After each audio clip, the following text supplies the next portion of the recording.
fala, que é a última dessa sequência, né? Espero que... Eu acredito que, de alguma forma, a minha fala vai ser... A gente não combinou, mas acho que a minha forma vai ser articulada às falas anteriores, né? Ana Maria falou de formação de professores. O Juarez falou de certa forma, de uma metodologia, né, de ensino. E eu vou falar para vocês, de uma proposta de design, né?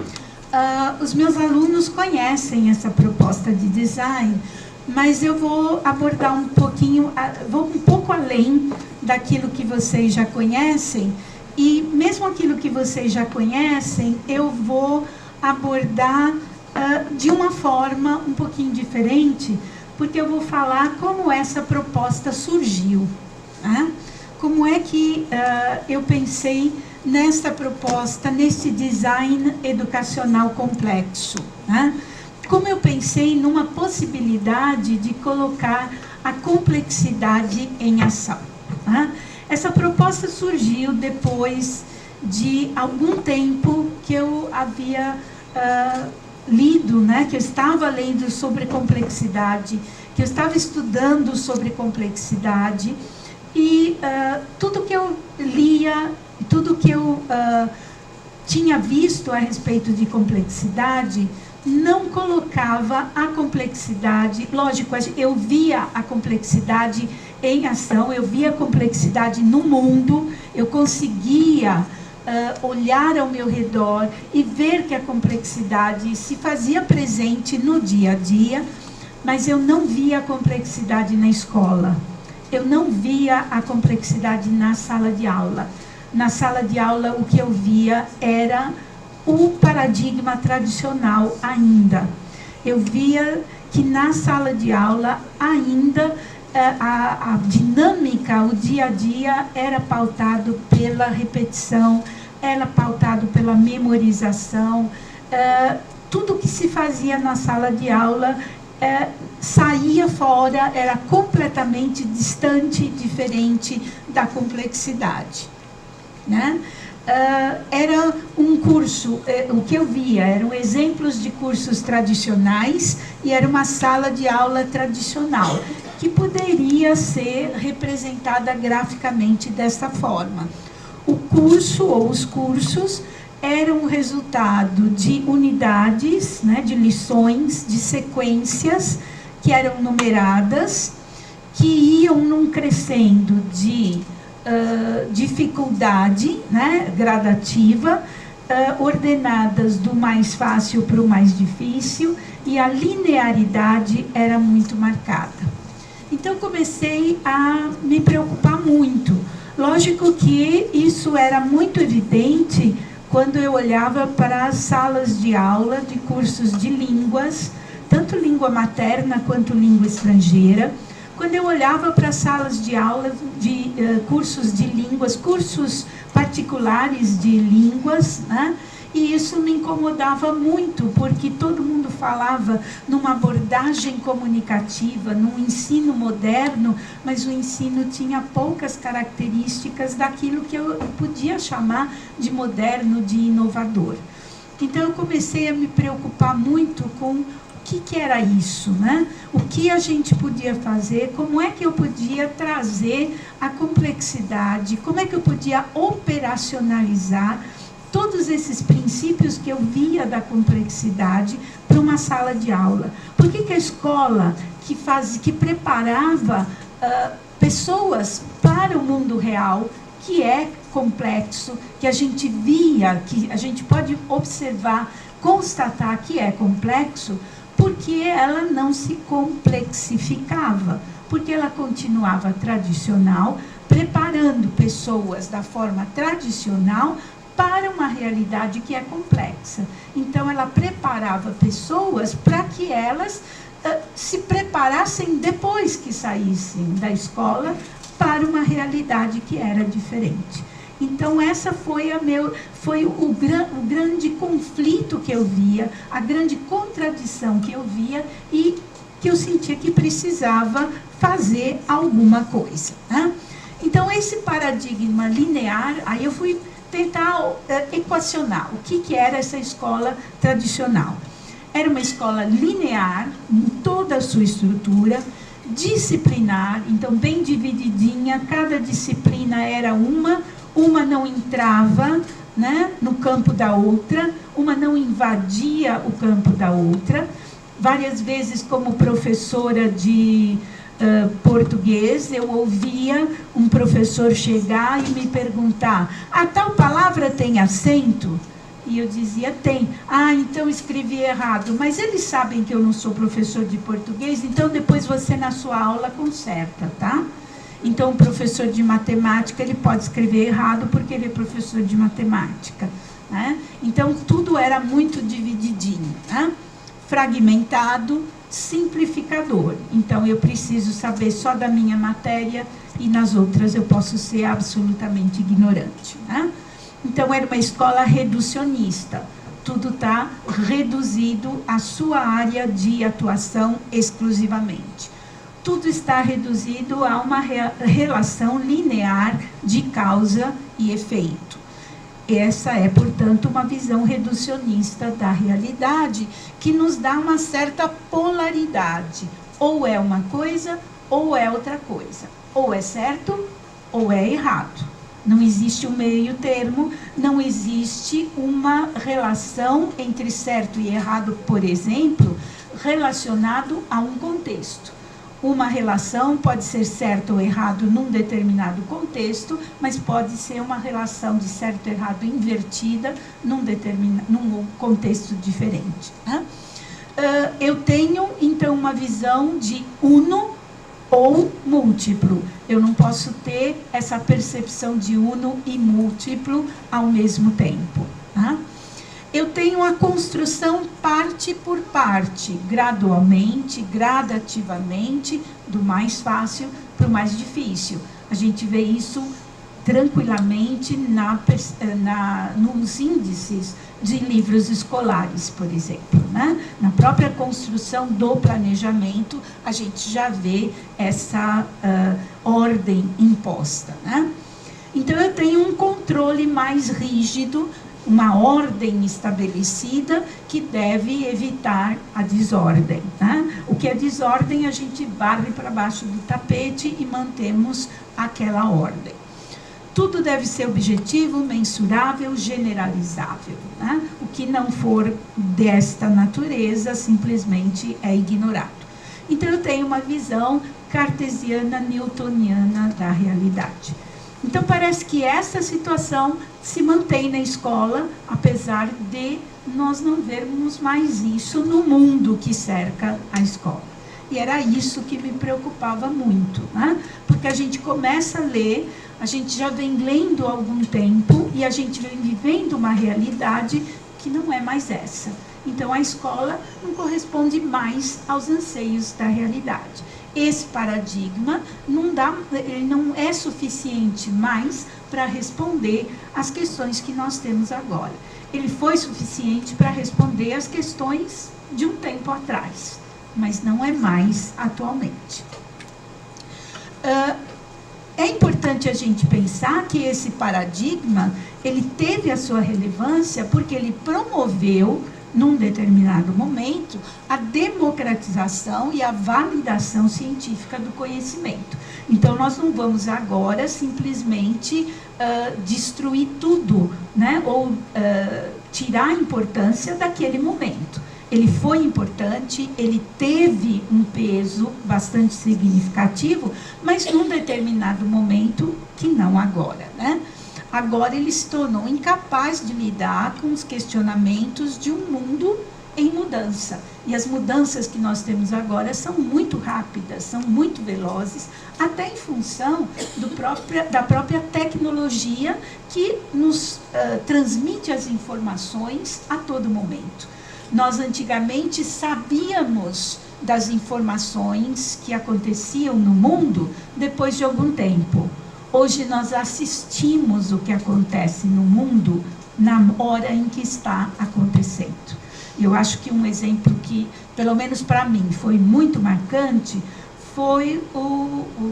foram os acontecimentos de 11 de setembro. Então, num tempo atrás, a gente ouviria falar, eles aconteceram de manhã, nós ouviríamos falar à noite, veríamos filmes à noite. E, ao invés disso, nós assistimos ao vivo e a cores tudo o que ocorreu em Nova York, certo? Então, nós assistimos, nós presenciamos, talvez a gente até presencie o fim do mundo, né?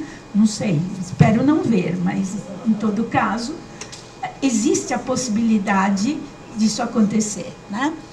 E, epistemologicamente também, esse paradigma se tornou incapaz de prover as bases para as instituições educacionais, porque ele não é suficiente para educar o aluno, o cidadão que vai agir na sociedade, né? Então, alguma coisa precisa ser modificada a partir disso. Então, eu tenho agora novos olhares, né? Eu preciso olhar para a realidade de uma outra forma, porque eu preciso um outro cidadão, eu preciso formar um outro ser, né? Um ser que não seja só um cidadão, não seja um indivíduo para aquele contexto que ele vai viver, mas que seja um cidadão planetário, né? Eu preciso ter um indivíduo que tenha uma outra consciência. Então, eu preciso ter um paradigma emergente. E agora eu também questiono a palavra paradigma, porque quando eu penso em paradigma, mudança de paradigma, a gente pensa que nós vamos criticar e descartar completamente o paradigma anterior para constituirmos um paradigma completamente novo. E, na verdade, o que a gente tem com a complexidade é alguma coisa que é nova, mas que se constitui a partir do paradigma tradicional. Então, nós não vamos descartar completamente o tradicional, mas nós vamos construir alguma coisa a partir dele, né? Então, quais são as características, né, deste novo olhar? Vamos chamar assim de um novo olhar, de uma nova forma de pensamento, né? Ela deve ser resultante de uma articulação de 3 princípios. O princípio da complexidade, né? Vejam bem que eu não estou falando agora de princípios operadores da complexidade. Eu estou falando de princípios epistemológicos que promovem uma mudança de pensamento. Então, um deles é a complexidade, que ela nega a redução e acentua a recursividade. Recursividade como forma da gente olhar para aquilo que já aconteceu, voltar para trás, não no sentido de repetir, mas olhar com uma nova lente e perceber o que é aquilo, reinterpretar aquilo que já se passou. É a instabilidade como princípio epistemológico, então, como forma de recusar a estabilidade, enfatizando a não totalidade, a não completude. Então, entendendo que a gente não vai ver o todo, a gente vai, a cada vez que olhar, entender ou compreender um pouquinho a mais, mas nós não teremos a visão completa, a completude nós não vamos alcançar.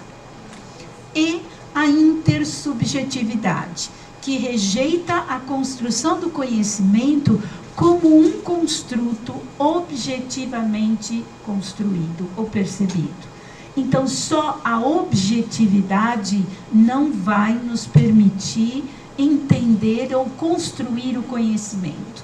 Nós precisamos da objetividade e da subjetividade.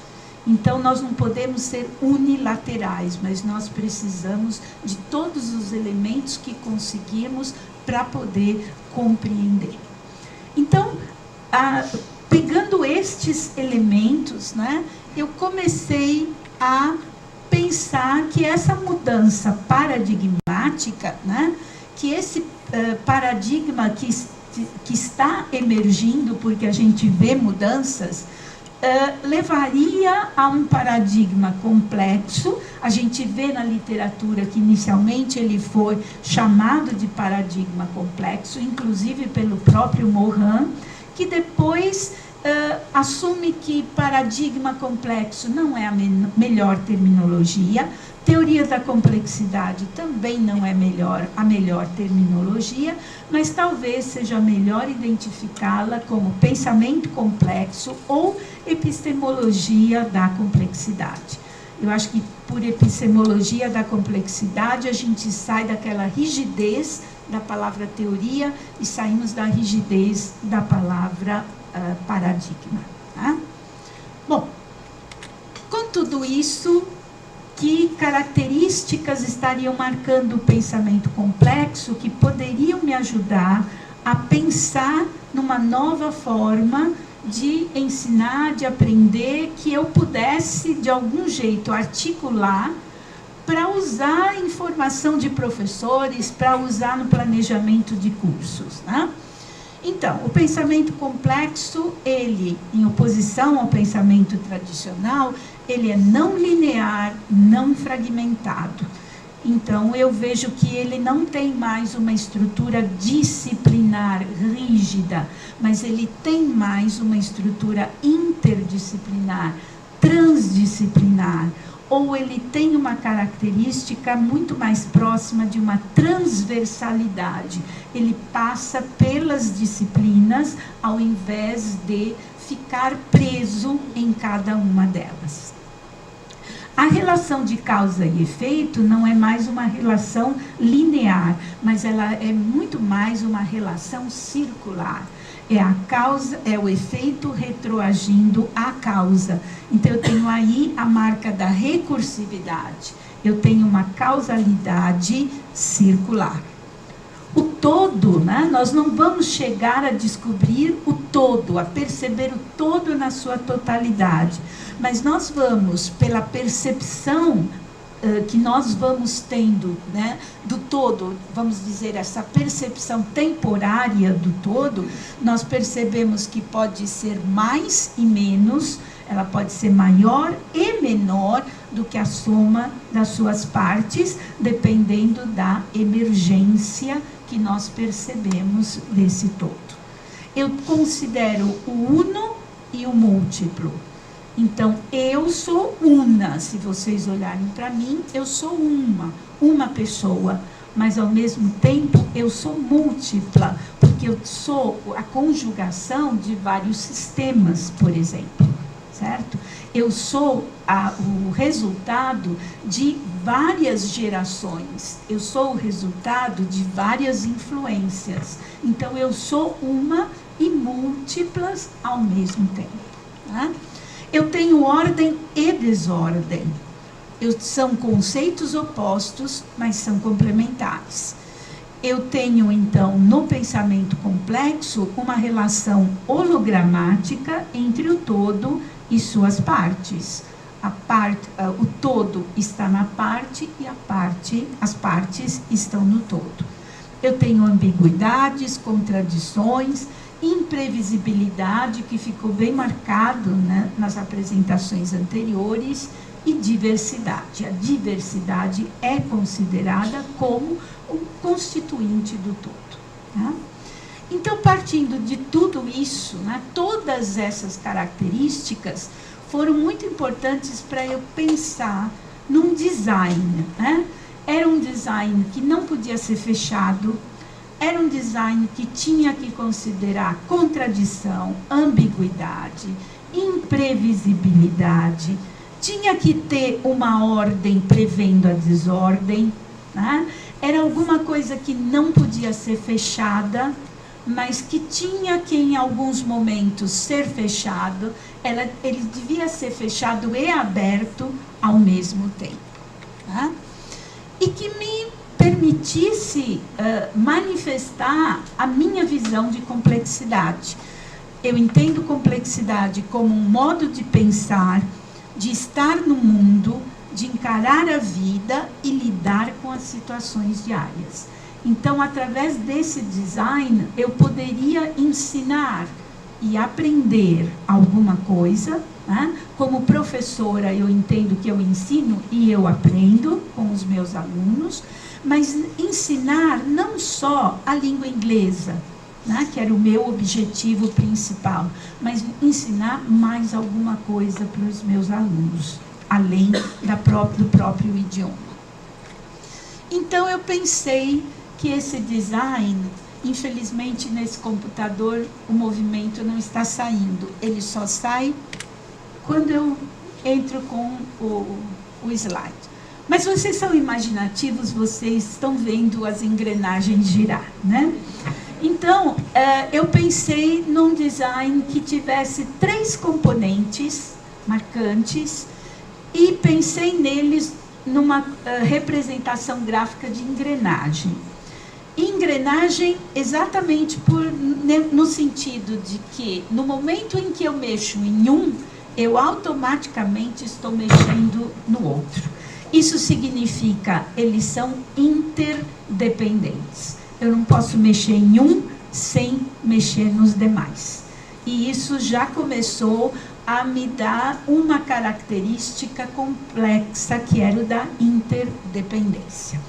Então, o primeiro deles, eles também não têm uma ordem, mas quando eu vou começar a planejar um curso, né, eu estou pensando num design educacional, ele não é instrucional, ele é educacional, complexo.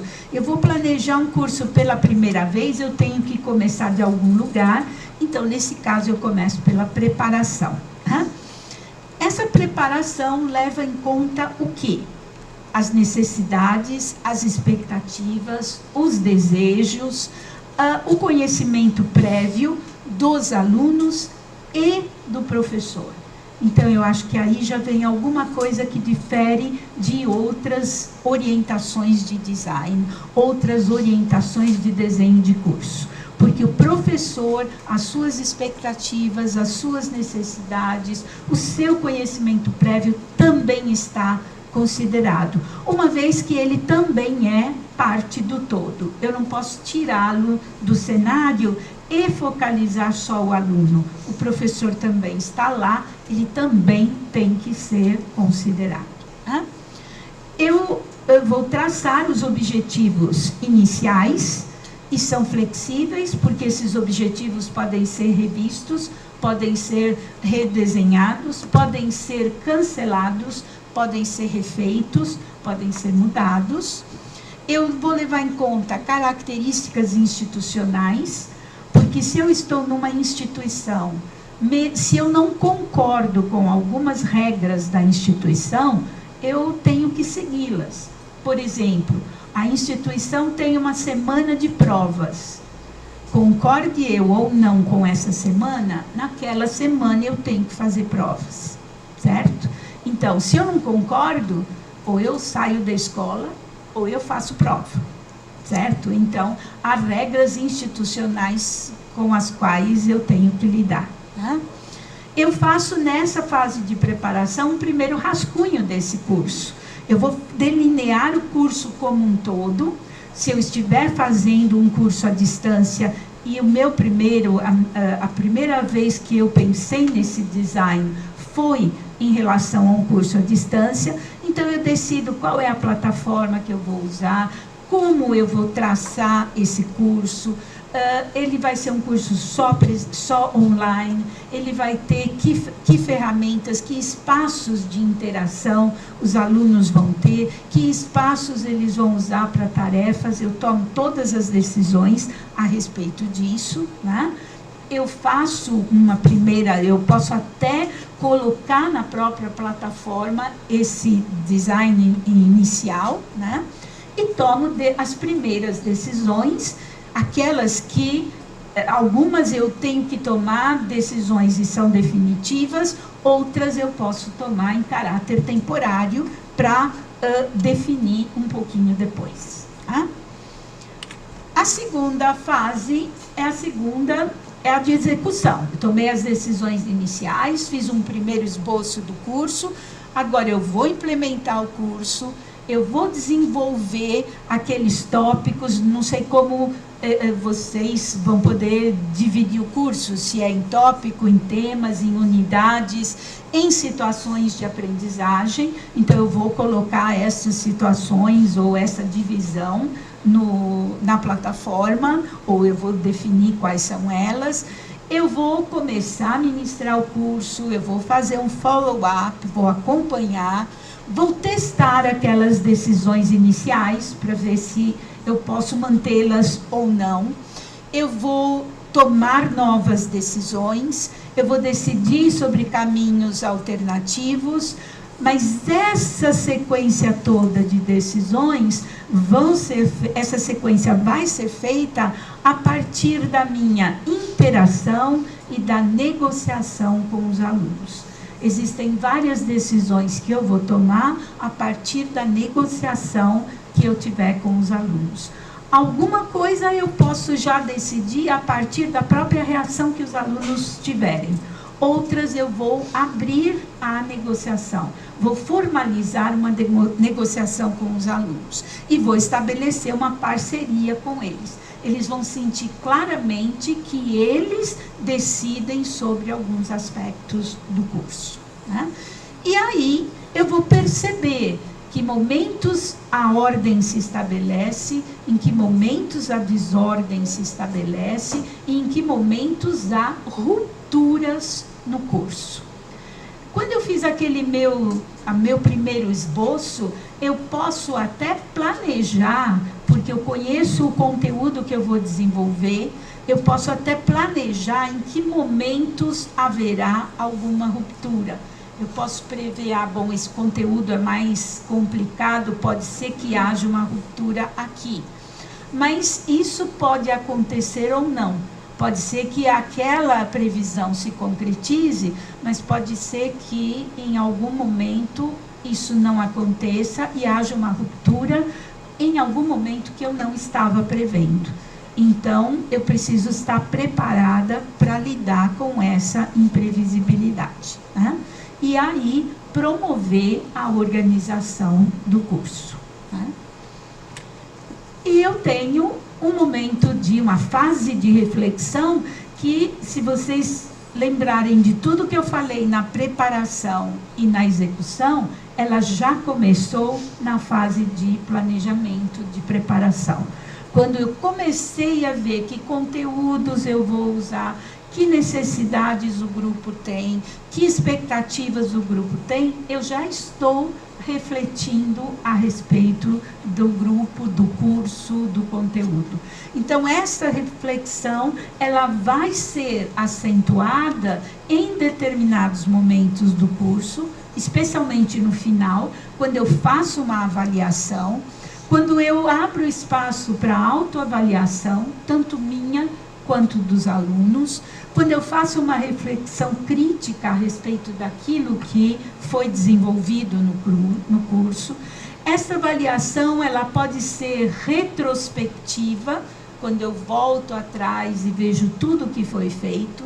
Ela pode ser prospectiva, quando eu penso, bom, numa nova edição desse curso, eu vou mudar aqui, ali ou ali. Mesmo que não tenha havido problema, mas eu posso decidir, não, eu vou testar isto ou aquilo, eu quero ver como é que o grupo reage, né? Eu posso pesar que transformações eu percebi no grupo, né, que eu acho importantes, que novas alternativas eu tenho a partir daquilo que foi visto nesse curso, que novos caminhos eu posso traçar, né? Então, esse curso ou esse design teria esse formato, né? Eu tenho a preparação, execução e reflexão como as três grandes engrenagens que funcionam juntas. Quando eu preparo e desenho o curso, eu já estou mexendo na execução, eu já estou refletindo, eu já estou girando a engrenagem da reflexão, tudo isso está acontecendo ao mesmo tempo. E dessa forma, eu estou mexendo no todo e estou mexendo na parte. Me parece que desta forma eu consigo implementar a complexidade, levar a complexidade à sala de aula, tornar o aluno meu parceiro na realização daquele curso, né? E promover o seu desenvolvimento, promover ou fazer com que ele construa o seu próprio desenvolvimento linguístico, né? Então, o DEC vai se transformar, aí eu abreviei Design Educacional Complexo para DEC. O DEC vai se transformar numa matriz de referência para a concepção de cursos. Agora, o que eu vejo nele como importante? As necessidades, os desejos e as expectativas são as do professor e do aluno, como partes do todo. Professores e alunos são colaboradores envolvidos em práticas sociais pela linguagem e pela língua estrangeira, se for essa língua que estiver sendo ensinada, né? A linguagem e a vida real são tecidas juntas, porque a linguagem é aquela que será utilizada nas situações da vida real que serão focalizadas na sala de aula. Então, é a vida real que é trazida na sala de aula e para viver aquelas situações se usa a linguagem, se usa a língua estrangeira, né? O ensino-aprendizagem é desenvolvido em conjunto por alunos e professores. Algumas dessas características vocês vão dizer, mas isso em outra abordagem também acontece. Ótimo, também acontece em outras abordagens, mas eu me refiro ao conjunto dessas características, né? Ordem, desordem e rupturas são percebidas como partes constituintes do curso. Vai haver ruptura? Vai. Eu vou tentar eliminá-las? Não. Elas vão acontecer. Em momentos que eu posso prever e em momentos em que eu não vou prever. E eu não vou tentar eliminá-las. Eu vou me preparar para lidar com elas. Mas elas vão acontecer, né? O ambiente, o ambiente virtual de aprendizagem é flexível, tá? Então, ele não está fechadinho, pronto, eu libero para os alunos e não modifico mais, né? A questão de prazos, regras e procedimentos, eu posso discutir com os alunos, definir no início do curso, mas eu posso também negociar durante o curso e mudar. Agora, algumas regras e prazos, eles têm que ser fixos, porque eles podem ser regras ou prazos definidos pela instituição. Por exemplo, o semestre termina dia 30 de junho, eu tenho que terminar e dar nota. Eu não posso fazer o semestre terminar dia 30 de agosto, embora eu queira, certo? Então, eu tenho que manter aquela data e não tem como negociar com os alunos. Então, eu posso negociar prazos no meio do semestre, mas no final eu não tenho como fazer, certo? A negociação e a autoexpressão são esperadas e são necessárias. É muito importante que isso seja obedecido tanto pelo professor quanto pelos alunos, né? Mas que os alunos entendam o limite da negociação. A negociação tem que ser pensada e tem que ser discutida. Não é uma negociação para se fazer tudo o que o aluno quer, né? Negociação tem limite também. O conteúdo que vai ser discutido tem várias áreas e é organizado de forma que uma rede de conhecimentos possa emergir. Então, existe uma sequência, né? Vai se formando uma sequência. Esta sequência tem que permitir uma recursividade, que eu vá, mas eu possa voltar nos assuntos. E dessa possibilidade vai emergindo o curso e emergindo a construção de conhecimentos. A sequência de conteúdos é definida no curso por meio da ação e da interação. Cada parte é única, embora reflita os conteúdos previamente abordados.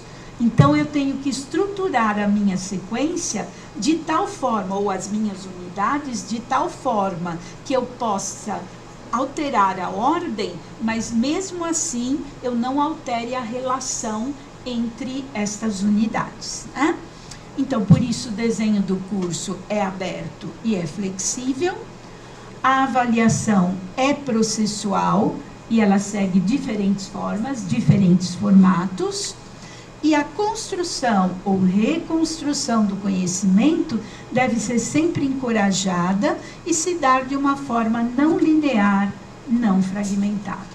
Pode ser que eu opte por não dar nenhuma prova, aquela data formal, prova, mas a avaliação vai sendo construída passo a passo por meio das atividades que são propostas no curso. Então, o curso pode ter um formato assim. Vocês lembram da linearidade que foi mostrada no início? O curso, ele pode ser constituído assim. Vocês reparem que não existe uma numeração em sequência. Aquela numeração, o 1, 3, 5, 2, 4, foi a numeração que o curso gerou a partir da reação dos alunos, da negociação com os alunos. E vejam que todas essas linhas mostram as possibilidades de recursividade que o curso oferece. Então, o curso emerge das ligações de todas essas unidades, de todas essas situações de aprendizagem. Certo? A construção de conhecimento surge daí, e não é uma construção de conhecimento apenas linguística, é linguística também. Tá? Mas uma coisa eu fico pensando, né? O DEC é um design, e como design, ele é um processo de pensamento que compreende a criação de alguma coisa. Então, um processo de pensamento que compreende a criação de um curso, né? Então, pegando, por exemplo, o que diz Miller, quando define design, ele deve compreender a identificação de um conjunto de necessidades. Então, no meu pensamento, necessidades do aluno e necessidades do professor.